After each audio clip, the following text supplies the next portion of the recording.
네, 안녕하십니까. 정의당 권수정 의원입니다. 사진은 6살 루비 브리지스가 흑인 학생 최초로 백인 전용 학교에 등교하는 장면입니다. 뉴올리언스 법원이 백인 전용 초등학교에 흑인 학생을 입학시켜라 판결한 결과입니다. 첫날 등굣길과 수많은 곳에서 백인들의 협박과 비난, 시위가 격렬했습니다. 백인 학부모들은 등교를 거부했고요. 루비는 텅 빈 교실에서 혼자 공부했습니다. 백인 보안관들이 계속 경호에 나섰고 루비는 꿋꿋하게 학교를 다녔습니다. 인종차별이 심한 남부의 백인 초등학교에 흑인 학생을 보내 평등을 도모하고 차별을 종식시키려는 정치와 행정의 노력이 담겨있는 사진입니다. 1960년 미국입니다. 2021년 서울입니다. 9월 2일 진행된 서울교통공사 의견광고 도안심의 결과입니다. 불승인. 이 광고는 강제 전역당한 고 변희수 하사 복직소송 관련 광고 도안이었습니다. 대한민국을 위한 헌신 차별할 수 없습니다.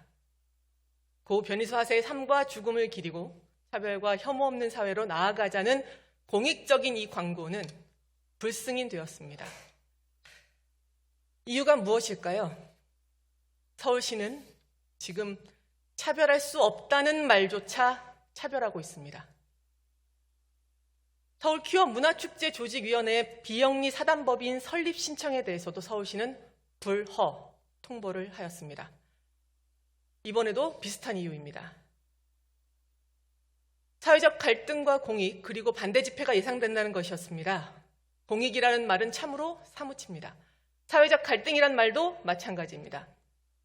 서울 퀴어 문화축제 조직위는 매년 문화행사인 서울 퀴어 문화축제를 수행해 왔습니다. 2019년 해당 조직위는 비영리 사단법인 설립을 시작하였습니다. 서울시는 적합한 주문부서를 확인해 주겠다며 1년 2개월을 끌었습니다.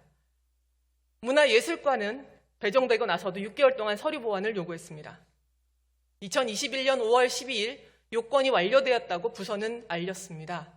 그러나 제출일 이후 통상 20일의 처리 기간이 지났음에도 불구하고 다시 결정을 유보했습니다. 이유는 법무부의 유권 해석을 의뢰한 사안에 대해 답을 들어야 처리할 수 있다는 것이었습니다. 서울시가 의뢰한 내용은 너무나 심각했습니다. 퀴어 축제는 시민들에게 불쾌감을 주는 등의 이유로 오래 논란이 되어 왔다. 사회적 갈등이 있거나 국민적 합의가 이루어지지 않은 사안을 추진하는 단체 활동이 허가 요건에 저촉되지 않는지 확인해달라. 불쾌감이란 말이 추가되고 또다시 사회적 갈등이란 말이 언급되었습니다. 법무부 관계자는 비영리 사단법인 설립의 경우 정관 등 형식적 요건만 갖추면 허가하는 인가주의를 따르며 사단법인의 설립은 헌법에 명시된 집회 결사의 자유에 해당하는 국민의 기본권임을 언급했다고 합니다. 서울 퀴어 문화축제는 존재가 지워진 성소수자들을 가시화하고 사회적 차별과 혐오에 대항하며 문화 다양성을 확보하기 위해 2000년부터 진행해온 축제입니다. 코로나19 이전 2019년에는 주최 측 추산 15만 명이 참석하는 명실상부한 서울 시민의 축제입니다. 지난 20년간 성소수자에 대한 차별과 혐오를 온몸으로 맞서서 싸운 성소수자 시민과 지지자들의 투쟁의 역사인 것입니다. 사회적 갈등은 늘 존재했습니다. 하지만 어떤 존재는 허가 또는 불허 할 수 없다는 점을 인권의 이름으로 주장해온 것이 정치입니다. 이에 따라 정치와 행정은 사회 갈등을 해소하는 사회적 기능을 수행해야 합니다. 시도 공무원 교육원에서도 발간한 행정학 공통교재에도 적시되어 있습니다. 성소수자에 대한 사회적 혐오와 차별을 서울시는 방관해서는 안 됩니다. 명백히 차별적인 행정을 전혀 차별적이지 않은 양 시전해서는 안 됩니다. 지금 당장 형식적 모든 요건을 갖춘 서울 퀴어 문화축제 조직위원회가 배출한 비영리 사단법인 설립 허가를 허가해야 합니다. 이미 너무나 많은 성소수자가 사회 차별과 혐오로 인해 죽음을 택했습니다. 서울시는 명백히 행위로서 차별과 혐오를 선택했습니다. 지금도 자신의 존재를 부정당해 죽음을 택하는 사람들에게 서울시는 또다시 폭력을 행사한 것입니다.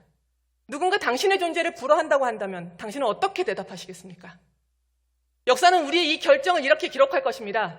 사회적 합의, 공익, 나중에를 운운하며 비겁하게 차별을 조장한 적이 있었다고, 상식의 발걸음을 후퇴시키고 사회적 약자를 홀로 버티게 한 그 시기, 2021년 서울시장은 오세훈이었다고 그렇게 말할 것입니다.